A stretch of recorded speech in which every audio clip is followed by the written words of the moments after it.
so many of us that have gone into working with pregnant and postpartum women, we get into it, really into it, because of our own experiences. And I think that makes for the best providers, the best coaches, the best trainers. I'm super excited to have Kate Johnson on the show today. Kate is a mom of 2 boys. She's a pregnancy postpartum athleticism coach and also works with the pregnancy postpartum programming with street parking. So we chat about, all the things, CrossFit, what she learned, navigating CrossFit with 2 pregnancies. And then we talk about kind of the recommendations that we have kind of working in this space, things that we did not know years ago that are finally starting to change and evolve. You don't want to miss this episode. Check it out.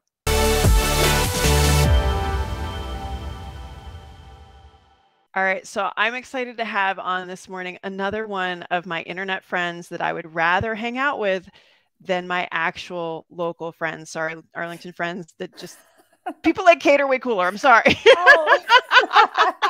So you may have formerly known her as Coach Mama Kate, which, like we were talking earlier, sometimes I just remember people by their Instagram handles. But Kate Johnson, thank you for being on the show. You are a pregnancy postpartum athleticism coach. You're a mom of, I can't remember, how many kids do we have now? Two boys, that you're aware of. And you're just a really cool mom and badass athlete. And I'm just so happy to have you on to talk about kind of everything that you do that's just cool. So thanks for being on the show. Well, thanks for making me feel really good about myself. Cheer squad. I know, right? I'm like, all right, Carrie has just moved into Hype Squad #1 position. And yes. Yes. I love it so much. All right. So tell us a little bit about, like, where do you live? How many kids do you have? Yeah. What's your daily life look like? And how'd you get into pregnancy postpartum work? Oh my gosh. So many good questions. And please interrupt me, because I feel like I could really go on a roll, because as you know, like, it's like one thing will lead to another, yes, especially the whole journey into pregnancy and postpartum coaching. And I'll get to this, but you and I have a lot of similarities in kind of our experience in navigating our personal journeys there. And I feel like that's part of the reason why we connected. But I am originally East Coast. So this is actually why I latched onto Carrie, because she was skiing at a place where I used to go skiing in high school and college. I'm like, oh my gosh, that's so cool. Like, it was Bryce, wasn't it? Bryce. Yeah. And you just don't see many people tagging Bryce. Sorry, Bryce.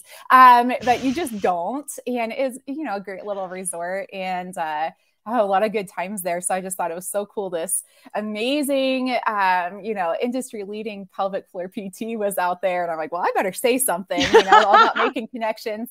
But yeah, I think every year I've lived in Colorado for 15 years, but it's probably going on 17-ish years in Colorado. So yeah, I'm pretty much almost half my life here in Colorado, which is kind of crazy to think about.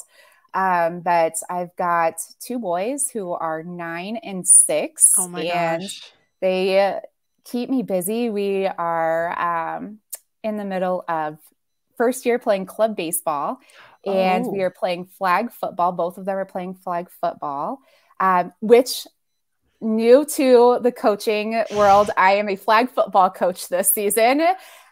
We're 3-0. We got 2 more games. Oh, good for you.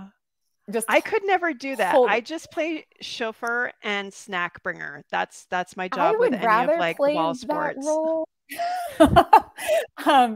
But it was either have a season or not. So I YouTubed how to throw football, how to catch a football, and begged somebody for a playbook, and here we are. So, and sharing playbooks with Lisa Ryan, by the way, right? Yes, yeah, absolutely. So totally connecting with my other internet friends, like, hey, so I've got a situation. I found myself a head coach of a flag football team. How can you help me right now? It's like literally leaning into, like, your community in all the ways. And we have skills. Like the most amazing thing. Yes. So doing that, we've got, art and battle of books and all of these really cool things, but they with your kiddos, life is busy right now. Like talk a lot about like changing seasons. And with that, like all of the different like adjustments, you have to make to adapt for those particular seasons. And yeah, this one is, we're in one where it's a time is. Yes. Whew, yeah. Yes. You know, it's crazy, but I love it. And we're figuring things out as we go, one day at a time. Yeah. I coach at a local CrossFit gym, and I have been coaching, gosh, how many years I've been coaching? I guess 8 years. Okay. 8 years as a CrossFit coach. So I have my level 2, and thinking about going for my level 3, which is the first time I've said it out loud. So going for my level 3 next year, I guess, because I will have to either re-up my level 2 or go for the level 3. So, so that's exciting. And then I started my own business 6 years ago, where I started coaching pregnant and postpartum athletes. So not something I ever necessarily saw myself, you know, as a population or a specialty, I guess, you know, where I would be working with or anything along those lines. When I started as a CrossFit coach, my goal was just to help people and support them in, you know, whatever their life goals were, becoming stronger, you know, realizing how capable they are. And, you know, I've always had a passion for helping others, whether that was in my former job as a manager at a large insurance company or as a coach. And coach sounds way more fun, by the way. Oh, it was way more fun. I don't miss my old life as a manager at that. I miss the people. I totally love the people. But so did you coach CrossFit before you had the boys then? No. So I actually had just started CrossFit the year before I had my first son. So, I actually, and I have no idea if this is true. This is my own story and my own bias, but, you know, it took us about 5 years to have my first son, and I went through a lot of different, like a lot of different testing and that type of thing, you know, just to kind of see, you know, what's going on and why we're not able to have baby. And, you know, that was a hard time, but my husband and I, well, actually I made him join the CrossFit gym with me, but, because I tried it with some girlfriends, and then, we got a coupon for, hey, like invite your friends to come try a free week. So I grabbed 3. I'm like, you, and you coming with me. And so we started our CrossFit journey, and, that, and like, you know, paying attention. This is the first time we really had paid attention to, you know, different like diet. We went on paleo. I don't do paleo anymore, but anyway, at the time we did. And I don't know whether it was working out and like the lifestyle changes or what, but we ended up pregnant really like the week before I was going into another specialist. And, I don't know, that was like the big thing that changed. And so for me, I just, could have been a coincidence, but for me, it was just like one of those things like, oh my gosh, like CrossFit helped me, like, you know, start our family. I'm sure they would love to hear that story, and I'm sure they would love to promote it and be like, CrossFit. I have no idea. And increases fertility. I know there's definitely, there's no correlation, but in my mind, that's like, you know, my story. And but I love that, you know, whether it's just like living healthy or just changing things up, and but just moving and moving your body and feeling better about yourself, I think is so important too. But like, it's interesting. I find there's like 2 different types of CrossFit moms. You're one and I'm the other. So you started before, so you have a sense of what your body, what your pre-pregnancy body felt like doing these movements. Whereas I started when my youngest was 3. I'm like, I have this weird body I'm still trying to figure out, and these weird movements I'm still trying to figure out, which is why I just shut my mouth the whole first year. And I was like, I'm not telling anybody I'm a PT. I'm just going to put my head down and learn, because I don't know what the hell's going on. Right. Absolutely. I totally get that. And I remember thinking that too. You know, I was a like high school and collegiate athlete, but what sports do you do? Field hockey and Okay. softball. So my daughter's doing those now, and yeah. like she's done them for a couple years. I still don't understand. I know they have different balls. Yeah, you're like good. Well, and the thing is, like, we focus so much on that time. Yeah, it was like conditioning, right? Like right. running and growing up in like the 90s, really, and because I'm 41, so 90s, early 2000s was like the peak of my sports, you know, career. I won't say athletic career because I feel like super athletic now, but that's a different. Oh, absolutely. It's just a little different. But I remember going into the weight room in college for preseason, and they had a bench press, I think. And I know it's changed a lot since then, but I mean, I think they gave us one day where we attempted to bench press, and you know, I don't know what happened after that. And we like never saw it again. I remember a day like that. It's funny you say that. I remember a day, and it was probably raining or snowing or something. And we went to the weight room for, it was either cross country running or cross country ski season. But I remember really liking it and feeling kind of badass that we were doing it. Yeah. I'm like, this is cool. Sort of kind of stayed with me a little bit. So maybe it's that remnant that kind of like came back and got both of us. I think so. And so like, yeah, like when you get that barbell in your hand again, and it's so different to anything else you've done, you do feel like a badass, and like you feel strong, and it feels different. It for me, I mean, I've been doing this now for 11 years. It's I mean, like kind of addicting. I want to do it. You know, and there's always something to work on and get better at. And, exactly. So for you, like you got pregnant. And did you think at that moment, okay, now this thing that I found, this thing that I love, this thing that potentially was the reason I got pregnant, I have to do something different?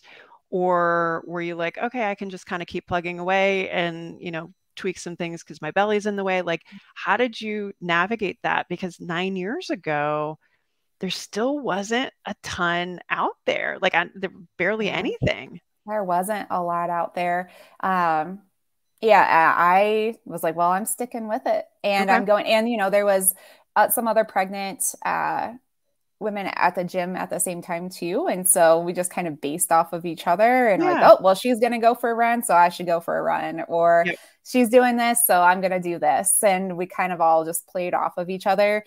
There were some things that we would adjust, you know, like elevated push-ups, just because you know our bellies got in the way. And that type of thing. But really it was kind of like business as usual, and keep going. You know, my doctor, I remember he was such a nice guy, but definitely when I told him like what I was doing, he's all, well, and no, you know, no lifting over 20 pounds. I was like, well, I just did, you know, 65 pounds, you know, squats. I probably said squats. It was probably thrusters or something. But and he's all, you know, silent, you know, and he's like, okay, be careful. Like, and that's then, light for me. That's light. And like, you know, so I was like, okay, well, I'm just going to keep doing this. I was kind of like, I heard him, but I'm just going to keep doing what I want to do. Which takes a lot of courage, not for nothing. I'm glad you had like other women there going through the same thing, because you're clearly not getting anything from your coach because they don't know. No, And your OB's like, yeah, no, and they don't understand it. And I think there's still a lot who don't. Absolutely. And so you're like, okay, I'm not going to do anything stupid. I think I understand what stupid is. Yes. But I'm also not going to, you know, sit down on a couch and eat bonbons. So there's got to be like kind of a happy medium here. Like, right. Yeah. And well, exactly. A happy medium. I probably pushed it maybe more than I would have, you know, knowing what I know now. I ran and jumped and, you know, all of these things. And I think that can be fine, but I was also not listening to certain signals my body was giving me at the time. Like what? So like pain, my first, it wasn't as bad, but I had a little bit of SI pain. My second, goodness, that was hard. And then started, just having some heaviness and pressure looking back on that now of like, why is this so uncomfortable? And then really, I pushed really far. I had a late August baby, my first one. And everybody just assumed that it was the heat that was causing swelling for me. And so I, would just keep pushing, and I was like, well, it's probably fine. It's just the heat. Everybody's telling me it's just the heat. It's as normal for, summertime things. And I ended up actually really, really sick when I went into labor. And it was a severe form of preeclampsia called HELP syndrome. And I didn't even understand how sick I was because that was, yeah. I mean, but I was working out because I, followed, Instagram wasn't as big 9 years ago, but there was a little bit out there. And I was following, some CrossFit, CrossFit athletes that were fairly high level. And, kind of looking at their workout routines and understanding like, okay, like being fit for birth and like wanted this whole beautiful natural experience. So this is where you and I same like the different birth plans, like if I had a laminator, I would have laminated it.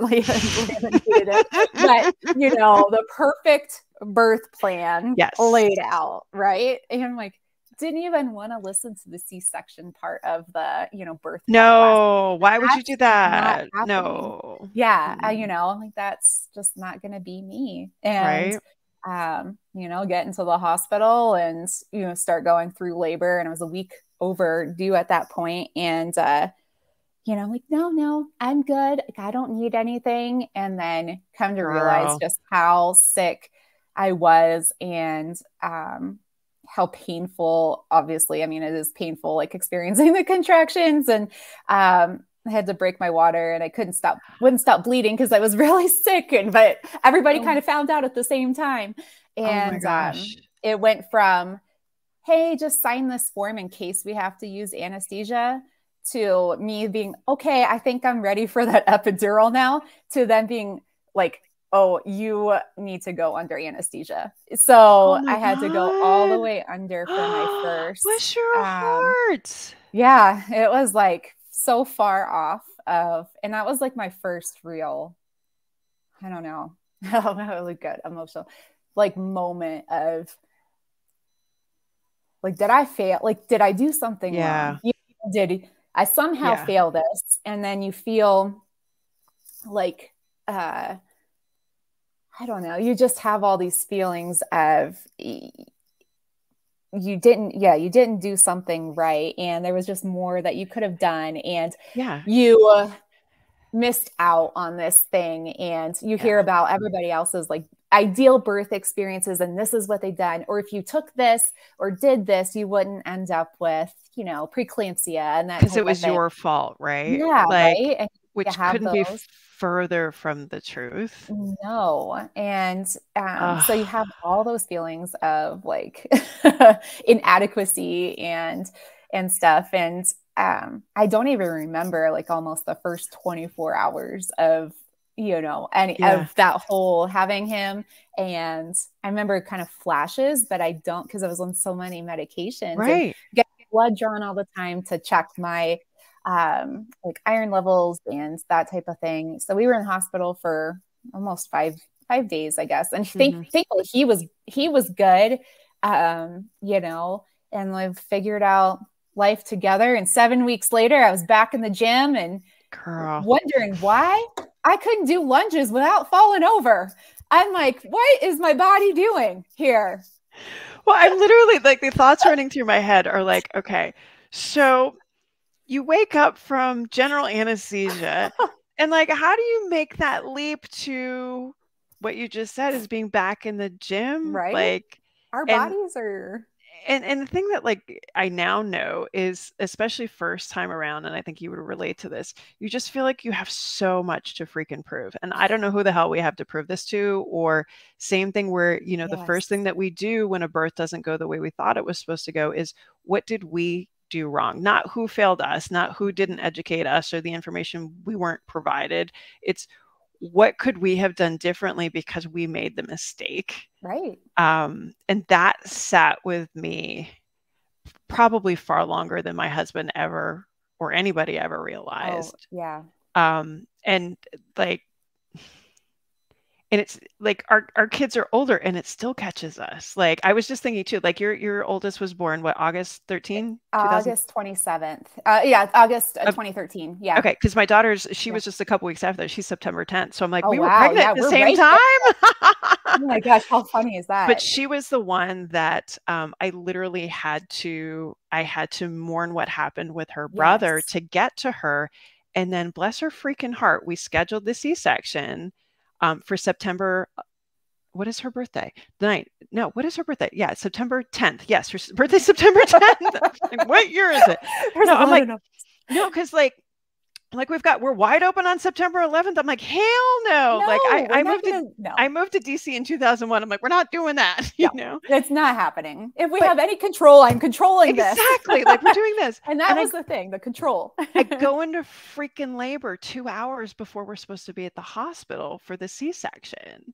And I'm like, son of a bitch. Like, and I'm not going through all that crap. Just like I like ours was very similar. The same thing with like, no pain meds, your water is broken, and like, let's push some, you know, Pitocin. Yeah. You want to pull your skin off and die. Yes. Super like, we're not doing that again. No. Oh, I feel all of that. Because we did not go down that road for my second either. No, I'm like, we're not doing that again. And so I was like, check, look, if it looks like all that crap is going to go down again, you might as well. And I made them give me some epidural. And while we were waiting, I was like, look, we're going to do this anyway. So you might get it started. Give me the goods now. Oh my gosh. Yes. So you tell me how we make the leap from like waking up from general anesthesia to in the gym 7 weeks later. Right. Because, well, and I feel like my first one was probably better than my mindset for my second one. Oh God. Which was scary, right? But I, was just ready to get back to that gym community and feel like myself again. And this was before I was coaching and everything. Always been a fairly active person. So moving my body is something that I enjoy. And I was like, okay, like as soon as I'm cleared is when I'll go back to the gym. And I did some walks and that type of thing. But, you hear that doctors say, you're good. You can go back to normal activities. And the disconnect is normal activities, walking, more household thing, daily activities of daily life, workouts, especially then at that time, CrossFit was still earlier days, not as many. So not as big as it is now. So, it might be thinking more running, not lifting weights or doing more high intensity style workouts and stuff. And so, I didn't really even think to say, hey, this is what I'm going to be doing. And I'm going to be doing this, 4 to 5 times a week. And, this is what they all are. And so it was, you didn't know to ask. I didn't know. Well, because there wasn't anything and that's, I get a lot of moms now that like their kids are a little bit older. And so they're able to put some time to come back and try and address things that haven't gone away on their own. And they're like, gosh, I didn't know. And they feel so guilty. And I'm like, look, here's the thing. Don't you think that if I had known, then there was some better choice that I would have done it. And even with the information that I still had issues. Like you cannot, I mean, we only had running guidelines and they're still bare bones kind of pulling stuff and extrapolating from 2019. Like CrossFit in 2013, they were still like just acknowledging there was, have you seen the video, right? Where I can't remember what his name is. He used to do a lot of the CrossFit interviews and he's like the OB or he's interviewing this woman and she's like, oh, my GYN says it's okay to pee when I lift. And my whole field, like, gasp. Oh, everybody. No, that's not okay. Do pelvic floor PT, but yet not a single freaking pelvic floor PT knew what CrossFit was. And if there were very few and how to bridge that gap. Like we can shame all we want, but now what? If you can't say anything, if you don't know what to do, shut your mouth.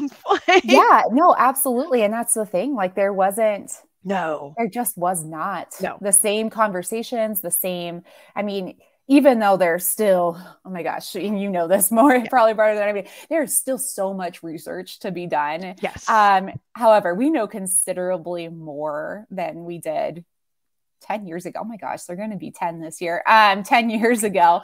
But yeah, you know, it's wild, you know, how much more we know and how much broader the conversation is now. Across, I think CrossFit for sure. However,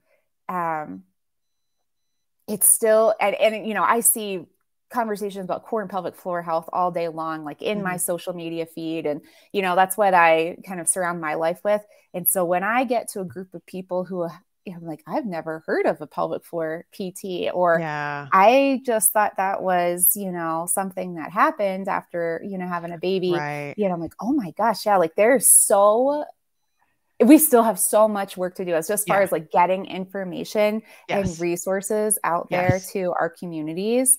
And so that's something that, you know, we'll continue to pursue and keep talking about, and, you know, hopefully just offering, you know, where you and I were like, well, we, you know, I wish I would have known kind of a deal, you know. Well, and what Brianna talks about is like, we become the providers that we needed, you know, and that was very much my situation where I was a runner with a history of hip surgery and SI issues and that sort of thing, trying to find my way back to doing something, and the basic stuff wasn't cutting it. The solution was like, okay, well, you don't get to do that stuff anymore, which wasn't acceptable. No, you're like, well, I'm going to do it. And I guess I'll just, exactly. Know, but I will never forget kind of, and I think this is another place that you and I connected was, you know, when I you know, took a course with Anthony Lowe when my daughter was a couple years old.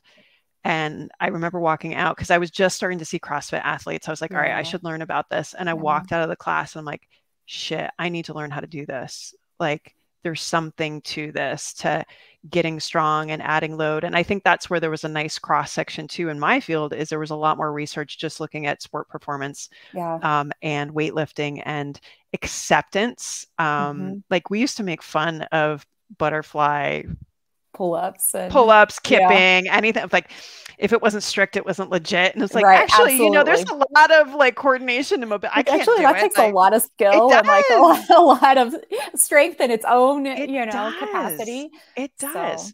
So you mentioned something about boy number 2. What happened there? Well, so after number 1, you know, like, oh, wow, there's a lot going on here. Started jumping for the first time, started leaking for the first time. I remember having a conversation with one of my girlfriends, like, hey, oh my gosh, I just peed a lot.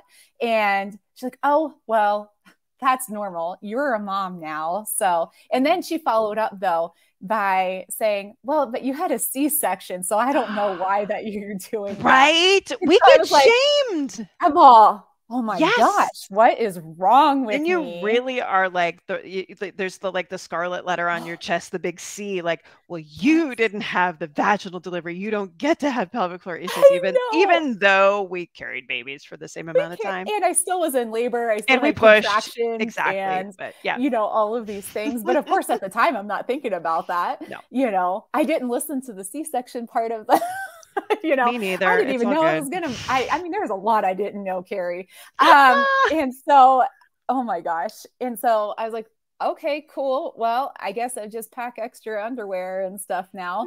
You know, that's just the way it is. And you know, I had a diastasis, but I didn't know. I was like, oh, my stomach does this cool thing now where, you know, I'm doing, you know, and it's coming out and I'm like, oh, all right, well, it's just the way it is, you know, whatever at the time, just kind of proceed on. And it took us about 3.5 years for me to be ready to have a second. So they're about 3.5 years apart. So not quite that long, about 3 years for me to be ready to have my second, just because, you know, it was traumatic. The first one, there was a lot of trauma involved there that I had to navigate. And so I ended up pregnant with my second son. tried to control all the things that I could, including that date. He's a December baby who was supposed to be due, I think, December 17th. And I was like, well, my first one went a week late, so that would be like right around Christmas. So why don't we do December 10th? That sounds great. Like that's 2 weeks before Christmas. So I hear you. I'm like, I'm controlling what I can because I know I'm going to have my doctor that I want. And don't have a baby over holidays. No. Oh my gosh. And so, you know, thankfully he, and I think your daughter did this for you too. It was a very healing part of like the birthing process for me, even though I still elected to have a C-section, and that was awesome because I was awake for it and I was with my husband and I got to see him. I was still terrified because I didn't have it's your first time being awake. Right. Like, you know what the hell happened there? I know. And so, you know, I was like going through it for the first time, but, you know, and so it was, you know, amazing, you know, it was an amazing experience, just so much different than the first time. Yeah. I had started to hear whispers of pelvic floor PT at this point in time. And because this was 2016, end of 2016. Yep. So stories like from Lindsay Valenzuela and Bree's name had slowly started to make it into my feed. And I'm like, okay, cool. Yeah. But you know what? Part of the other thing was that made me go with that December 10th date was, if I do it now, that gives me 12 weeks until the open instead of. You're that mom. Oh my gosh. You're an East Coast mom, whether you like it or not. Yeah, you can take the girl off the East Coast, but you can't take it out of the girl. Yeah. So I was all telling myself that that'll be good. That's plenty of time. Still. And, you know, but I would tell myself like this story of like, yeah, I got this, like 12 weeks, good to go. I would Google or not Google, that's not, search hashtags like 8 weeks postpartum and see what people were doing. This is like the stuff that I don't admit all the time, but I feel like is important to know. We all have our secrets with hashtags we look up for workouts. Yeah, well, what are people doing at 8 weeks postpartum? Like, okay, I could probably do that. But again, I think that brings up a really good point though, because your son is 6, right? Like, it's still like 6 years ago, things were still not awesome. Like, that was when I was like, oh, I'm starting to see women doing this, because I think there were women that would go to CrossFit, period. That was just the first piece, was women showing up and being participants in CrossFit. Right. The next was, okay, they're going to participate or they're of childbearing age and they're going back. And for me, I'm like, if I tell them not to do stuff, they're not going to listen to me. Yeah. So the fact that they took the step to be like, hey, maybe you can help me. That's where I needed to check myself and understand what it was they were going back to. Because if I had any chance of helping them, which I thought I could, and thank God I did, we had to understand what was going on there. And so that whole turf war between CrossFit and you know, PT, like it needed to go. And I do work better together, you know, very much so. But that's the thing I think is always so interesting, is like 6 years isn't that long of a time. No. And there's been such a huge shift in that 6 year, 6 gigantic years time. You know, the pregnancy and postpartum athleticism course, Brianna Battles course, was just coming to fruition, April 2017. So that was, my son would have been 4 months old. And, I remember that coming on, like, I'm taking this. And I originally took it for myself because we all do that. Right. You know, and also at the time, you know, unfortunately, you know, I had a body that appeared to bounce back and look a certain way.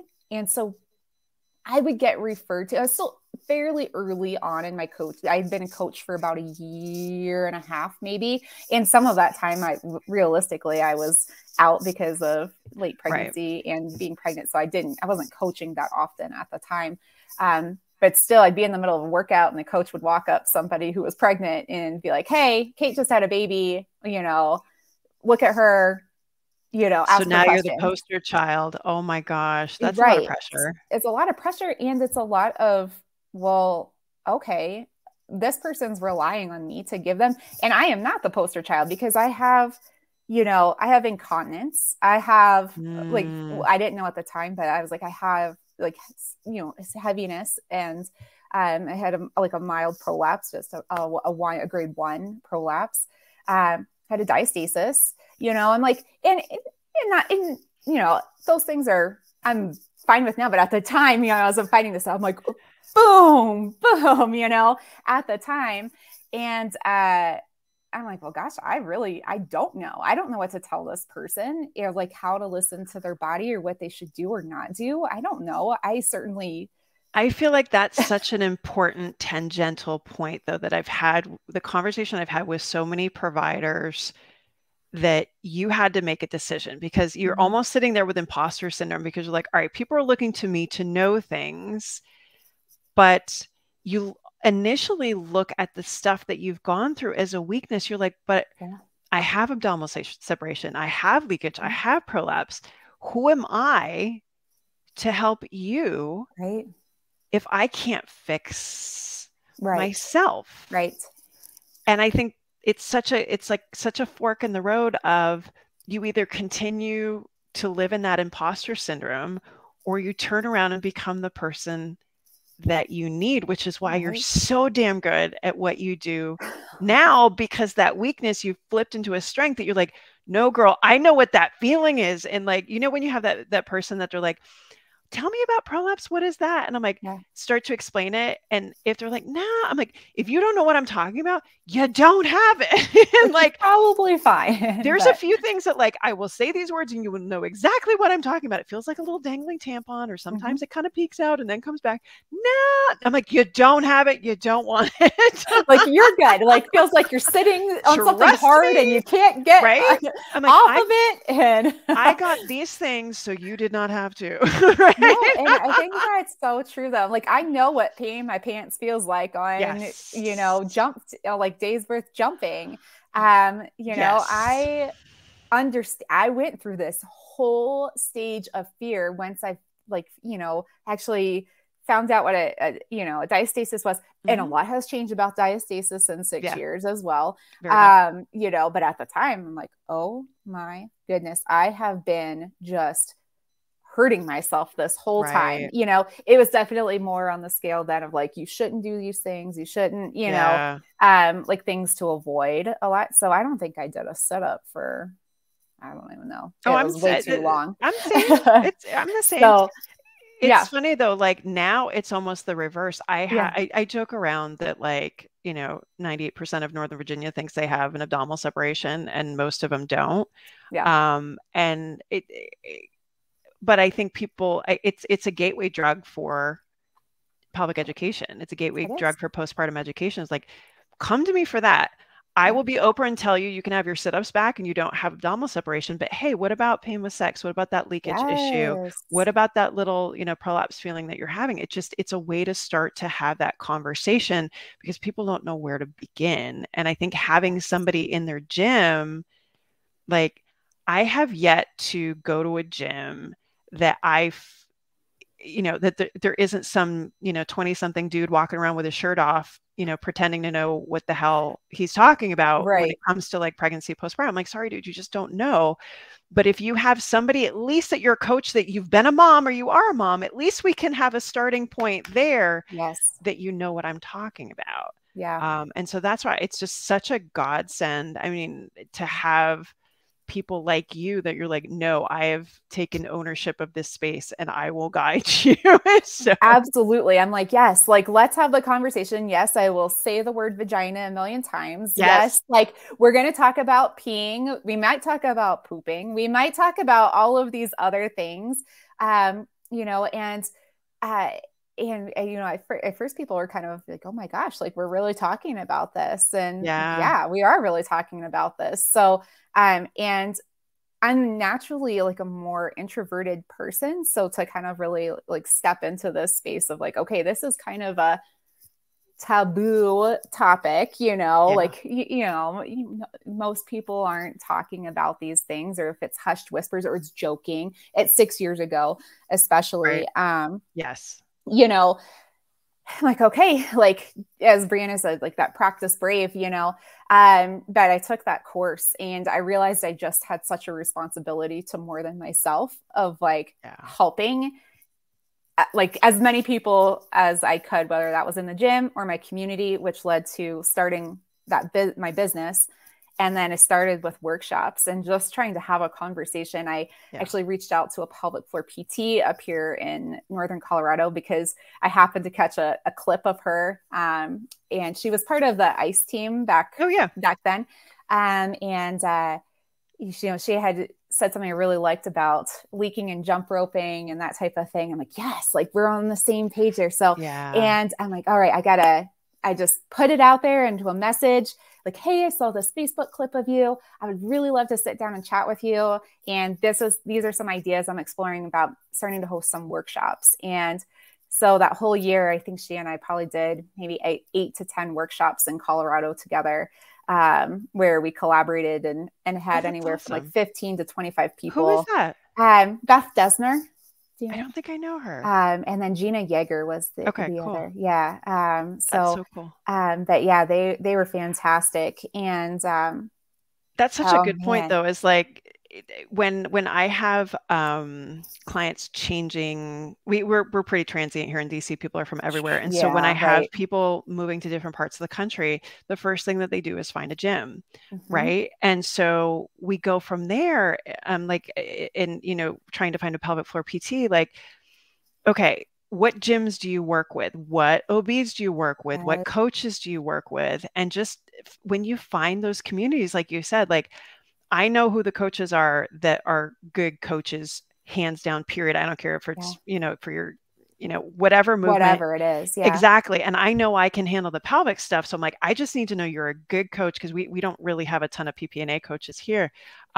But if I can get a good coach and I've got this stuff, and then we can kind of pull together that team, collaborate. Yeah, exactly. And so I think one of the challenges that people have sometimes is like, how do I know if if this gym I'm looking at is going to be supportive or whatnot? And again, look around who's there. And then look around who they spend their time with and who they bring in and the speakers and that kind of stuff, because I think it speaks to who their community is. I know pre-COVID around here, we had a lot more gyms that had childcare. Yeah, same. Not kids in a fence that somebody sort of pays attention to. That's not childcare. Yeah.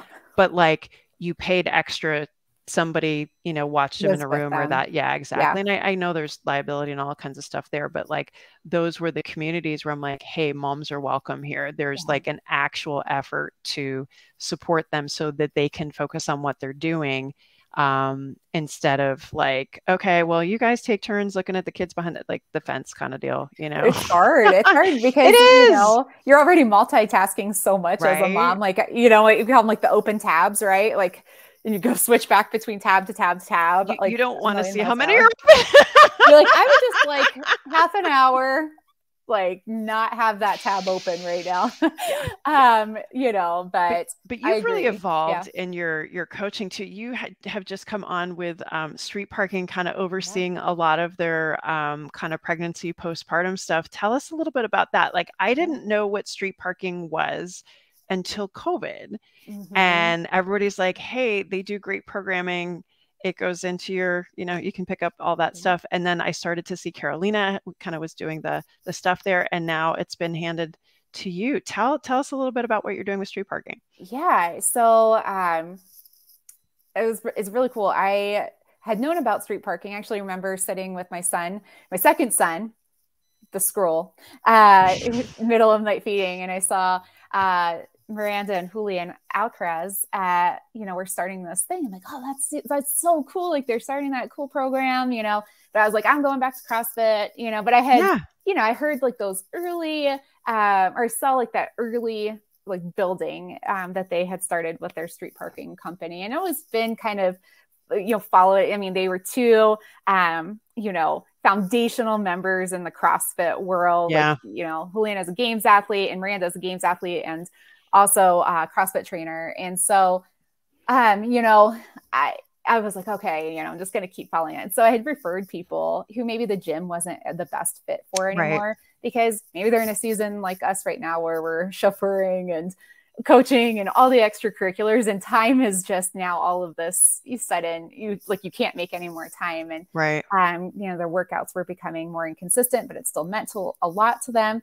And I'd refer them to street parking because I would see the quality that it was good programming post. Right. Yeah. And they would put the programming out onto Instagram, and just have some really great conversations surrounding about like consistency, and like, you know, accountability and fitness at being accessible, and, you know, really customizing whatever it is for you to be consistent with movement, rather than like, all right, this is like the way it's going to be. Like, you have to do this, do this, do this. And I'm coming from that now more seasoned, you know, core pelvic floor, pregnancy and postpartum coaches, you know, background, and working with hundreds of people who needed more of that messaging, you know, of it's okay to adjust and adapt to what you need in the moment. Yes. Right. That really resonated with me. So, COVID, right?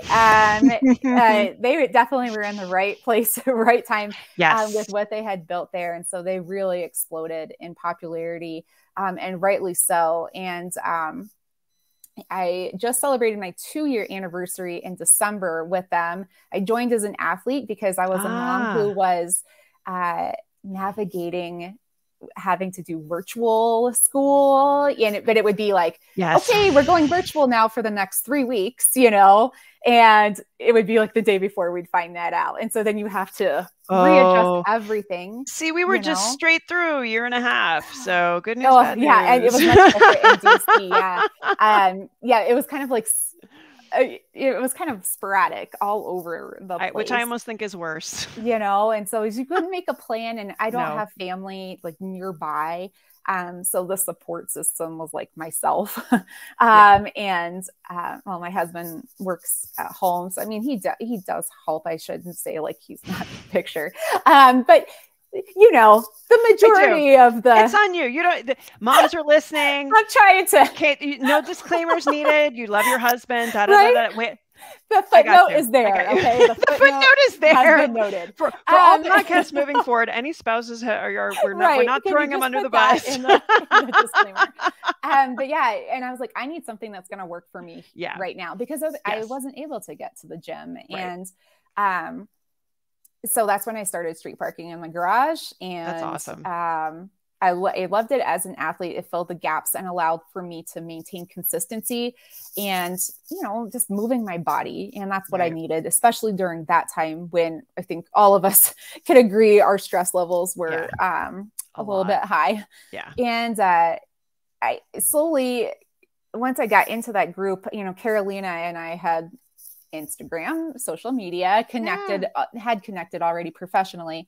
And she's like, oh my gosh, like, I didn't know you were a member. And so then we started, you know, doing a couple. She invited myself and then my colleague, Terry Robertson Elder, to be a part of a core and pelvic floor focus group that was about 1.5 years ago, I guess. For a month, and we had 5,000 members join that group.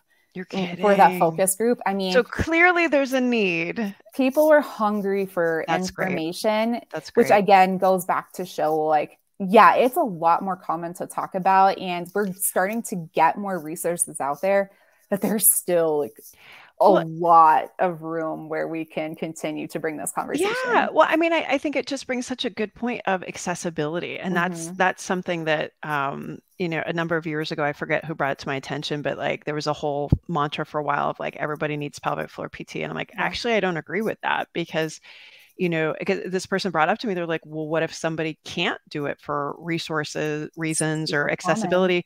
COVID was a great example. What if I cannot get out of my house to access where are other touch points in the communities that we are already in that we can get education. It doesn't have to be me. And that's where I'm just such a huge fan of programs like street parking, starting with Carolina, and then building it and bringing experts like you and Terry in, like this is how it needs to be. And then you guys are so great at being able to say, hey, if you're meeting this basic level, wonderful. If it's deeper than that, if it's more complicated than that, that's where we can be most helpful and efficient with our time and our expertise. Absolutely. But again, it's that community. If we all work together and there's, forget these pissing matches, and that's where I think the last couple of years, at least in this field, has felt so good, is because we're finding people that we're literally trying to push this revolution forward, and it's working. Yeah. Like there's so much camaraderie, I think, and partnership right now. And you're seeing that, with all different types of, programs and stuff right now. I think we're doing a much better job of we can do so much more together as a team than we can do on our own. And then we can hopefully help impact this person, which then is like this waterfall effect of impacting the next person and creating more community knowledge and resources. Yeah. So I think that's super cool. And if that's our legacy, I'll take it. I will totally take it. So, yeah, all right. Absolutely. We could talk literally for decades. I'm going to give you the quick rundown of questions I give everybody else. It's like rapid fire here. Okay. Oh boy. So, okay. I'm sweating. All good. Favorite activity doesn't have to be with your kids, but favorite activity since becoming a mom, and it doesn't have to be new. My favorite activity since becoming a mom. You'd think that's be a really easy question. No, but really my favorite activity since being a mom is I really always said I wanted to be like a soccer mom, and I'm not really a soccer mom. You're the flag football mom, flag football. But I really enjoy watching the kids and all kids, their team play together. I think that's super fun as far as an activity that I really do enjoy is seeing them develop that foundation and love for sports and movement, because it's something that meant so much to me. And then also reading. I'm at a place right now where I'm actually reading for fun some now, which I used to do. I'm cracking up because all these things, clearly you have older children now. So if you're listening and your kids are little and maybe not even going to the tiny little soccer games where it's like ants on sugar, it's coming. We swear to you, it's coming. I have just started recently reading more for fun. I have a hard time listening to Audible right now. I still like a regular book. I do Audible when I run. When I run, I've been listening to Kara Goucher's book. And then also I read Lauren Fleshman's book and Allison Desir. So I'm doing a lot of running. It's right next to me. I'm reading The Mountain Is You by Brianna Wiest here right now. And didn't Bree read that? I think that's she where did. I might have gotten from. I think so too. This is a good one. One piece of advice, new moms. Oh gosh. Just have patience and have grace for yourself. I know we all want it right away and get back to normal. That's good advice. Yeah. That one comes up a lot, especially those of us with older kids, for sure. Yeah. All right. Who is someone in pregnancy, postpartum space, whatever, who's someone that we should know about that maybe they're like a little hidden gem? Well, I'm just going to go ahead and talk about one of my favorite colleagues. So she also coaches with me at Street Parking as a pregnancy and postpartum coach there, but she's starting to really make a splash this year. She's just spoke at, what is this? In California. What was we were at CSM? CSM. Yep. CSM. Mm-hmm. Yeah. So she's like, why wouldn't you remember that? No. But CSM, but she presented with Teresa Laser and Anthony Lowe. And so who is this? This is Terry Robertson Elder. I guess I should. Yeah. I was like, we need her name now. I know. I need her name. You just like, can you hear it in my head? But she's just doing a phenomenal job in, I think, questioning some beliefs that are out there and starting some good conversation. So make sure that, you check her out. She's got a great post actually out today, which is the 19th of April. So whenever this comes out, go back on April 19th and check out her post. But yeah, she's phenomenal and is doing a really great job of she's starting some good conversations. She's been in a lot of the orbits that I sort of circle into. Yeah. So she's that's awesome. Cool. Awesome. All right. And then last one, what does it mean to you to be an active mom in postpartum? That's a good question.